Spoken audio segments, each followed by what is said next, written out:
जैन साथियों, जैसा कि हम जानते हैं बायोलॉजी का पार्ट फर्स्ट का पार्ट सेकंड है, जो प्रक्रम चल रहा है। इसमें सेकंड पार्ट हम लोग कर रहे हैं चैप्टर फर्स्ट के। आइए देखते हैं आज का मोटिवेशनल कोट। जीत लो हर लम्हा, बीत जाने से पहले लौट कर यादें आती हैं, वक्त नहीं। जो ये टाइम आपका चला जा रहा है क्लास 10 वालों, वो वापस लौट करके अब नहीं आएगा।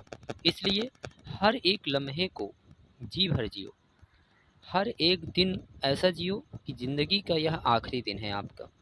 और जीत लो हर लम्हा, बीत जाने से पहले लौट कर सिर्फ यादें आएंगी। आपको सिर्फ यादें आएंगी कि काश पढ़ लिए होते, है ना, काश ये काम कर लिए होते। वक्त नहीं, जो वक्त बीत जा रहा है या पुनः लौट कर नहीं आएगा। आइए आज का इस मोटिवेशनल कोट के साथ आगे बढ़ते हैं और आज के डालते निगाह पहले प्रश्न में। पहला प्रश्न कहा जा रहा है आपको, कार्बोहाइड्रेट, प्रोटीन तथा वसा के पूर्ण पाचन का स्थल निम्नलिखित में से कौन सा है? अमाशय है, यकृत है, छोटी आंत है यानी क्षुद्रांत है, कि बड़ी आंत यानी कि बृहदांत्र है? आपको बताना ये है। करेक्ट आंसर क्या हो जाएगा? तो 21 का करेक्ट आंसर क्या हो जाएगा बताइए, कमेंट फास्ट। कार्बोहाइड्रेट यानी प्रोटीन तथा वसा के पूर्ण पाचन तल का स्थल निम्नलिखित में से कौन सा है बताइए। 21 का करेक्ट आंसर क्या हो जाएगा? तो छोटी आंत। छोटी आंत में ही कार्बोहाइड्रेट हुआ, प्रोटीन हुआ, वसा हुआ, इसका जो है पूर्ण पाचन होता है। कहाँ पे होता है? क्षुद्रांत पर। आइए अगला प्रश्न देखते हैं। अगला प्रश्न कहा जा रहा है आपसे, सभी हरे पौधे होते हैं, स्वपोषी होते हैं, मृतपोषी होते हैं, परजीवी होता है, या फिर इनमें से सभी? बताना ये है। सभी हरे पौधे होते हैं। करेक्ट आंसर क्या हो जाएगा? तो करेक्ट आंसर हो जाएगा स्वपोषी। क्या होते हैं? स्वपोषी होते हैं। ठीक है, स्वपोषी किसे कहते हैं? आइए इसकी चर्चा करते हैं।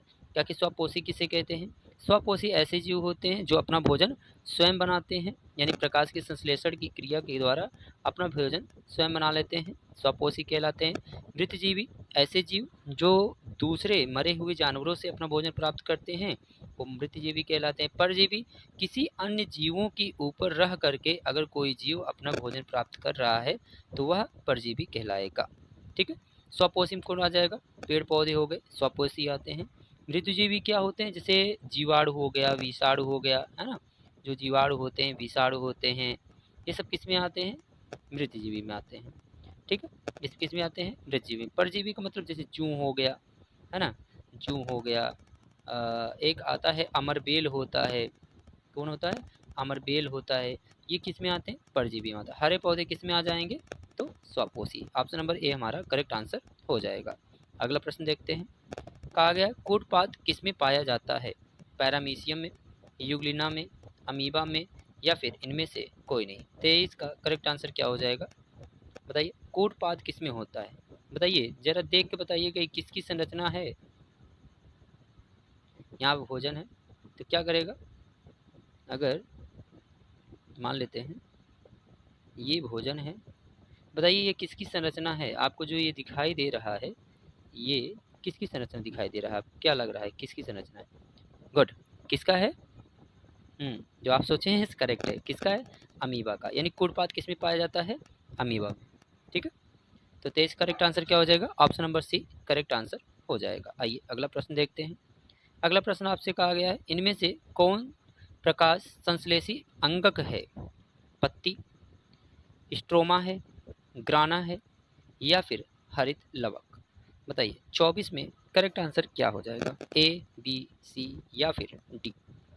24 का करेक्ट आंसर क्या हो जाएगा? कौन सा प्रकाश संश्लेषी अंगक है? तो कौन होता है? हरित लवक। कौन होता है? हरित लवक। अगला प्रश्न देखते हैं। अगला प्रश्न कहा जा रहा है आपसे, मनुष्य के शरीर में सबसे बड़ी ग्रंथि है? आपको इसे तो गलत नहीं करना है, आपको ये बताना है मनुष्य में सबसे, क्या बताना है आपको? मनुष्य के सबसे, यानी मनुष्य के जो शरीर की सबसे बड़ी ग्रंथि है वह कौन सी है? लीवर है, अग्नाशय है, अंडाशय है, या फिर एंड्रियल है? बताइए करेक्ट आंसर क्या हो जाएगा बताइए भाई। तो करेक्ट आंसर क्या हो जाएगा इसका? 25 का करेक्ट आंसर क्या हो जाएगा? लीवर। मनुष्य के शरीर की सबसे बड़ी ग्रंथि कौन होती है? तो लीवर होती है। ठीक है, आइए अगला प्रश्न देखते हैं। अगला प्रश्न आपसे कहा जा रहा है, मछली के हृदय में कोष्ठों की संख्या होती है। मछली के हृदय में बताना आपको यह है कि कोष्ठों की संख्या कुल कितनी होती है। ऑप्शन ए है हमारा 2, दूसरा है 3, तीसरा है 4 या फिर केवल 1, मतलब 1, 2, 3 या फिर 4। बताइए 26 का करेक्ट आंसर क्या हो जाएगा। तो 2 होता है। मछली के हृदय में कोष्ठों की संख्या कितनी होती है, 2 होती है। आइए अगला प्रश्न देखते हैं। अगला प्रश्न आपसे कहा जा रहा है, एक वयस्क मनुष्य के हृदय में सॉरी एक वयस्क मनुष्य के कितने दांत होते हैं। 28, 30, 32 या फिर 34। बताइए भाई करेक्ट आंसर क्या हो जाएगा।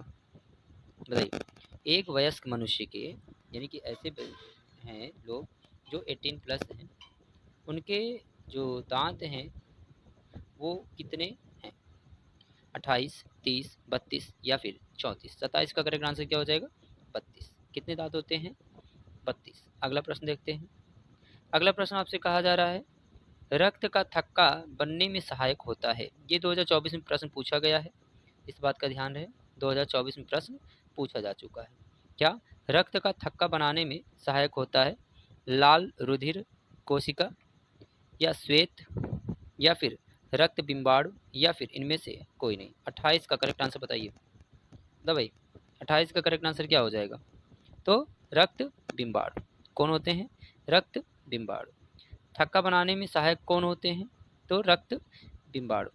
ठीक है, अगर ये नहीं रहेगा तो प्लेटलेट्स कौन होते हैं, प्लेटलेट्स। ठीक है, आइए अगला बढ़ते हैं। अगला प्रश्न कहा गया है आपसे, क्या कहा जाए प्रश्न ध्यान सुनिए। मैग्नीशियम पाया जाता है, बताना है आपको मैग्नीशियम कहाँ पाया जाता है। क्लोरोफिल में पाया जा रहा है, लाल रुधिर कणिका में यानी कि आरबीसी में पाया जाता है, या फिर वर्णी लवक में पाया जाता है, या फिर श्वेत रक्त कणिका में यानी कि कण में। चलिए बताइए भाई 29 का करेक्ट आंसर क्या हो जाएगा।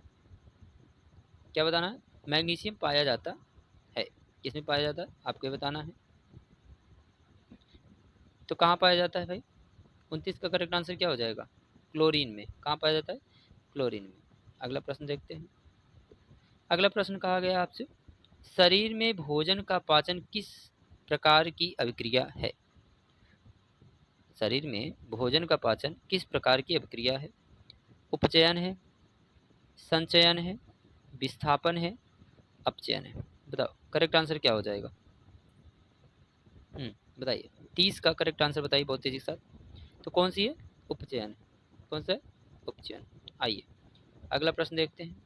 अगला प्रश्न कहा गया है, इसमें से किस छिद्र के द्वारा ग्रास नली से जुड़ा होता है। कल भी यही क्वेश्चन हम लोगों ने किया था, आपको बताना है और गलत नहीं होना चाहिए, इतना ध्यान रहे।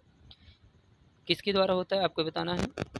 तो ऑप्शन है आपके, निगल द्वार द्वारा, कंठ द्वार द्वारा, मल द्वार द्वारा, या फिर इनमें से कोई नहीं। करेक्ट आंसर क्या हो जाएगा भाई बोलो।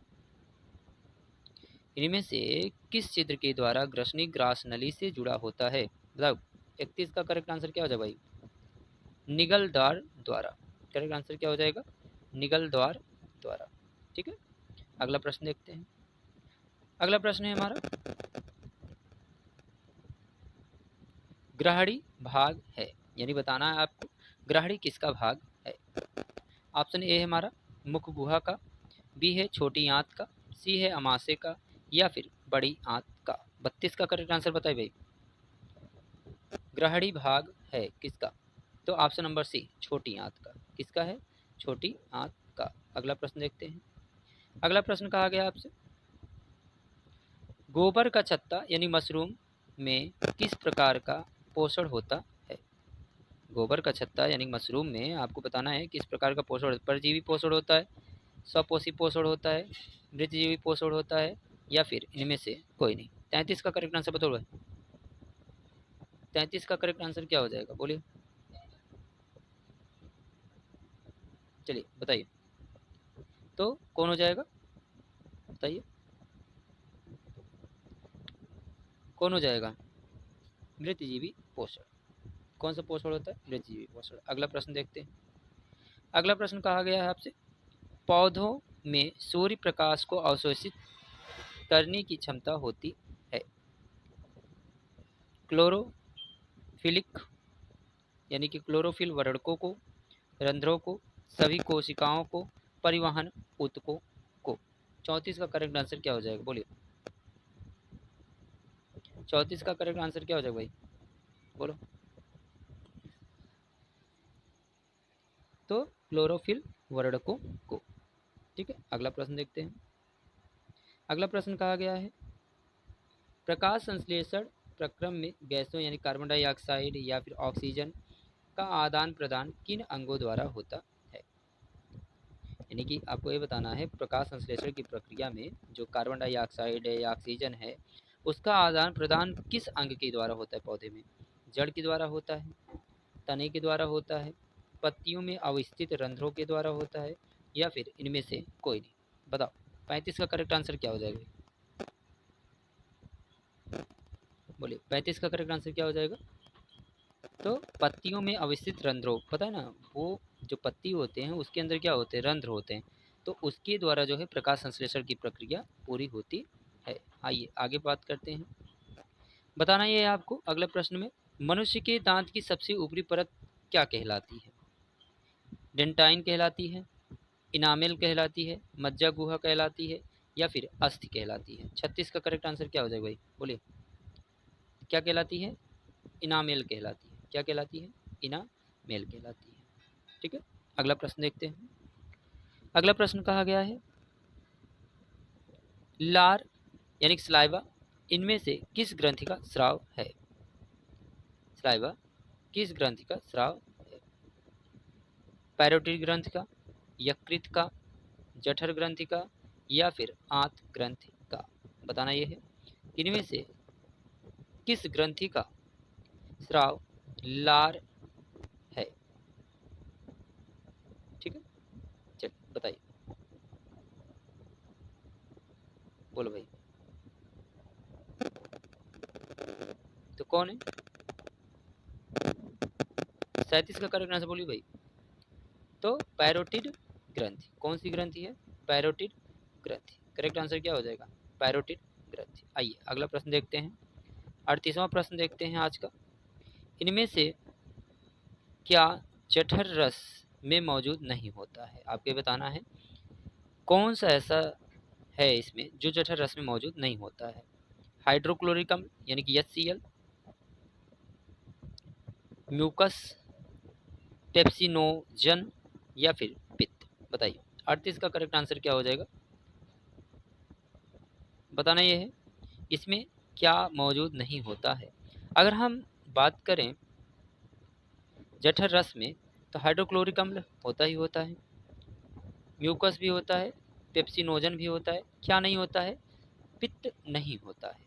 तो 38 का करेक्ट आंसर क्या हो जाएगा? ऑप्शन नंबर डी करेक्ट हो जाएगा। अगला प्रश्न देखते हैं। अगला प्रश्न कहा गया आपसे, इनमें से कौन सी मनुष्य की छोटी आंत का भाग नहीं है? क्या बताना है ध्यान से प्रश्न को, मनुष्य के छोटी आंत का भाग नहीं है। ऑप्शन नंबर ए दिया जा रहा है आपको, डियोडिनम, कोलन, जेजुनम, इलियम। बताइए कौन सा नहीं है? देखिए अगर हम मनुष्य के छोटी आंत की भाग की बात करें तो ड्यूडिनम है, जोजिनम है, इलियम है, लेकिन कोलन नहीं है। ठीक है, क्या नहीं है? कोलन नहीं है। इस तरीके से ऑप्शन नंबर बी हमारा करेक्ट आंसर हो जाता है। आइए आज की अंतिम प्रश्न की तरफ चलते हैं, और आज का अंतिम प्रश्न है, इसमें कौन अवशेषी अंग है? इसमें कौन अवशेषी अंग है? ठीक है, बताना यह है अवशेषी अंग कौन है। पहला है उपरिगामी कोलन, दूसरा है अधोगामी कोलन, तीसरा है एपेडिक्स, उसके बाद है अनुप्रस्थ कोलन। बताइए 40 का करेक्ट आंसर क्या हो जाएगा भाई? इनमें से कौन सा अवशेषी अंग नहीं है? 40 का एपेडिक्स। कौन नहीं है? एपेडिक्स। ठीक है, इस तरीके से आपके सभी प्रश्न समाप्त होते हैं। कमेंट करना ना भूलें कि आपका कितना सही हुआ है। कमेंट करने से ये होता है कि पता चलता है कि आखिर आप कितना स्कोर कर रहे हैं। तो आज 20 प्रश्न हुए हैं, कमेंट करके अवश्य बताएं कि आपके कितने सही होते हैं। अगर कुछ सुझाव रहता है, अगर आप सुझाव देना चाहते हैं अपना, तो सुझाव अवश्य दें कि हम किस तरीके से और ज़्यादा इम्प्रूव कर सकते हैं। अगर आपको लगता है कुछ इम्प्रूव करना चाहिए तो हमें सुझाव अवश्य दीजिए, हम आपके सुझाव पर अवश्य चिंतन करेंगे। ठीक है, मिलते हैं अगले वीडियो में, तब तक के लिए दीजिए हमें इजाज़त। धन्यवाद। जय हिंद, जय भारत।